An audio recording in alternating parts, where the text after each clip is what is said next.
Hey YNR fans! Waving hand, welcome to YNR Trends, your go-to spot for the juiciest Young and the Restless updates, shocking spoilers, and all the drama you can't stop talking about. From surprise returns to scandalous twists, we break it all down for you, every day.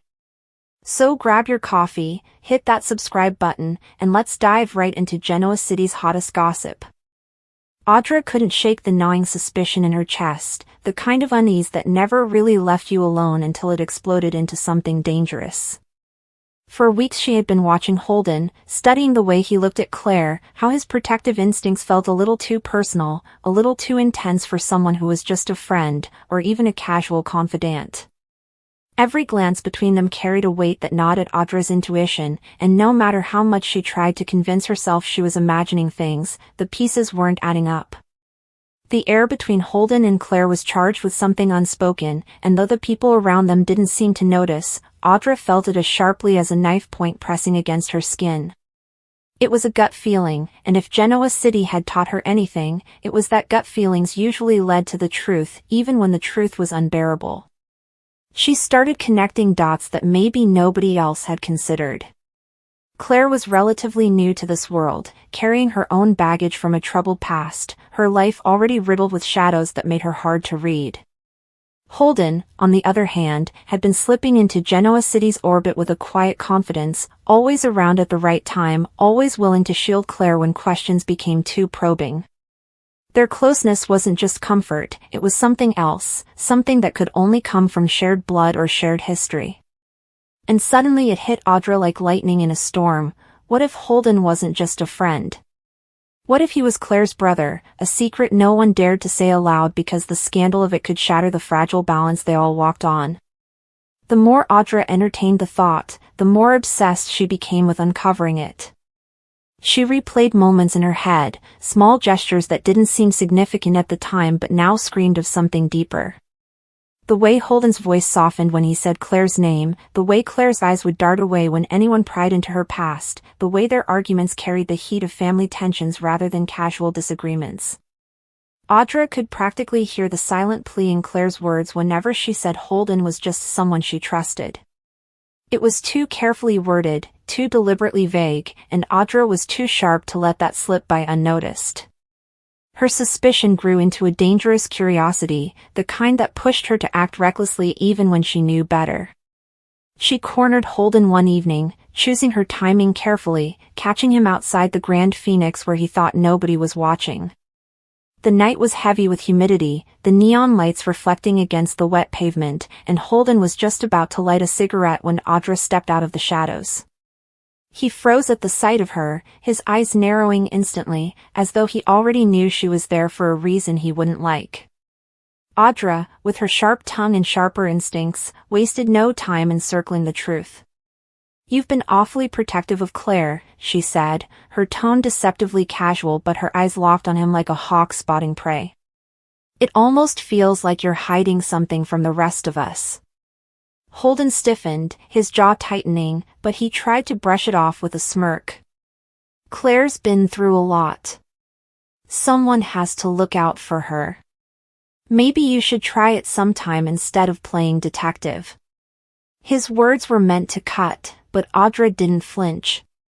She leaned closer, her voice dropping to a whisper that dripped with accusation. "It's more than that, isn't it? She's not just some girl you're helping. You're tied to her in a way you don't want anyone to know. She's your sister, isn't she?" The way Holden's eyes flickered, just for a fraction of a second, was all the confirmation Audra needed. She saw the crack in his mask, the split-second panic that betrayed the truth, and her lips curved into a victorious, almost cruel smile. But Holden wasn't a man who allowed himself to be cornered easily. His smirk returned, colder this time, as he stepped closer to Audra, closing the space between them until the night air felt suffocating. "You don't know what you're talking about," he said lowly, his voice firm but trembling with something he couldn't hide. "And if you value your place in this town, you'll stop digging into things that don't concern you." Audra, never one to back down, only straightened her shoulders. She could feel the heat of triumph bubbling in her chest, and she wasn't about to let him intimidate her. "Oh, it concerns me," she shot back. "Because secrets like this don't stay buried forever. And when they come out, someone always gets burned." The tension between them snapped like a live wire. Holden's hand clenched at his side, his composure faltering as Audra pushed him further. "She's your sister," Audra repeated, her voice louder now, laced with satisfaction. "That's why you're so desperate to protect her. And the fact that you've kept it hidden tells me it's worse than anyone realizes." "What are you so afraid of, Holden? That she'll find out the truth herself? That everyone will know what kind of family you two really are?" Her words sliced into him, and for the first time since she'd known him, Holden looked rattled, his calm exterior crumbling under the weight of her accusation. The next moment happened so quickly that even Audra didn't fully process it until the sting bloomed across her cheek. Holden's hand had struck her, sharp and unrestrained, the sound echoing in the humid night like a whip crack. Audra's head snapped to the side, her hair falling across her face, her lips parting in shock. For a brief second, silence hung between them, thick and suffocating, the gravity of what had just happened sinking into both of them. Holden's chest rose and fell rapidly, his eyes dark and wild, as though he'd lost control of something he'd been trying desperately to keep contained. Audra, meanwhile, touched her cheek slowly, the burn of his slap searing into her skin and her pride alike. Instead of recoiling, she lifted her head with a kind of defiant grace, her eyes blazing with a mix of fury and vindication. "You just confirmed everything," she hissed, her voice trembling but resolute. "No man lashes out like that unless he's got something to hide." Holden's lips parted as if to argue, but no words came. The guilt, the fear, the anger, it was all written plainly across his face now, no matter how much he wanted to deny it. And Audra, despite the pain radiating across her cheek, felt a sick satisfaction curling in her chest. She had pushed him too far, and in doing so, she had dragged his secret into the light. But Holden wasn't ready to give her the final word. He stepped forward again, his tone low and dangerous, each word dripping with venom. "If you ever breathe a word of this to anyone, you'll regret it. You don't know what you're playing with, Audra. This isn't just about Claire. This is bigger than you, bigger than me, bigger than anything you think you understand." The warning sent a chill through her despite her bravado, but she masked it with a smirk. "Then I guess I'll just have to find out how deep this goes," she whispered, her voice steady despite the storm raging inside her. The world of Genoa City is one built upon a foundation of secrets, an intricate lattice of concealed paternity, hidden agendas, and buried trauma that constantly threatens to crumble beneath the weight of its own deceptions. It is within this specific ecosystem of whispered truths and shouted lies that the dynamic between Audra Charles and Kyle Abbott must be understood, particularly the pivotal moment of violence that erupted from Audra's suspicion that Holden was Claire's brother. This moment is not merely a dramatic plot point designed for shock value, it is a crystallization of character, a violent rupture that exposes the raw nerves of power, desperation, and the terrifying fragility of the identities these characters have so carefully constructed for themselves. To analyze this scene is to delve into the psychology of both aggressor and victim, to understand the specific history that gives the slap its force, and to situate it within the broader thematic preoccupations of the Young and the Restless, a show that has long understood that a physical strike is never just about the physical pain, but about the symbolic annihilation of one person's reality by another's. Audra Charles, as a character, is a product of strategic self-invention. She is not to the manor born like the Abbotts or the Newmans, she has clawed her way into the upper echelons of Genoa City's corporate and social strata through a combination of sharp intelligence, relentless ambition, and a profound understanding of the currency of information. For Audra, knowledge is not just power, it is a weapon, a shield, and the primary tool of her trade. Her entire modus operandi is based on the acquisition and deployment of secrets.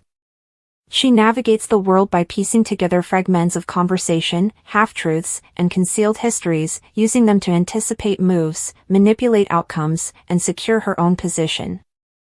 Therefore, her suspicion that the mysterious and troubled Claire Grace might be connected to the long-absent Holden is a perfectly logical extension of her character. It is her instinct to connect dots that others leave unconnected, to look for the hidden pattern in the chaos. This suspicion is the result of her mind working as it always does, computationally, opportunistically, seeking an angle. Her decision to voice this suspicion to Kyle Abbott, however, moves it from the realm of private calculation to public, or at least, interpersonal, strategy. Kyle is not a neutral confidant.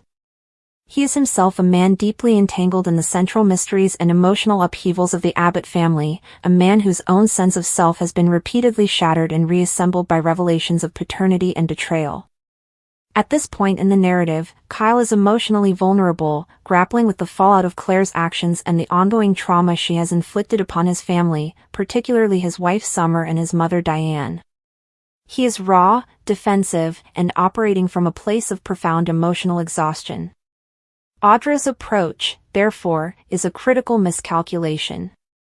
She sees a puzzle to be solved and a potential lever of influence. Kyle sees a painful wound being prodded. She engages with the idea as a strategist, he receives it as a victim. The slap itself is a moment of pure, unmediated ID breaking through the carefully cultivated facade of civilized corporate warfare that usually characterizes Genoa City's conflicts. It is important to note what the slap is not. It is not a premeditated act of violence. It is not part of a larger, calculated plan. It is a reflex, an instantaneous physical manifestation of a psychological breaking point. For Kyle, Audra's words are not merely a theory or a piece of gossip, they are a profound violation. Claire's actions have threatened the very core of his family's safety.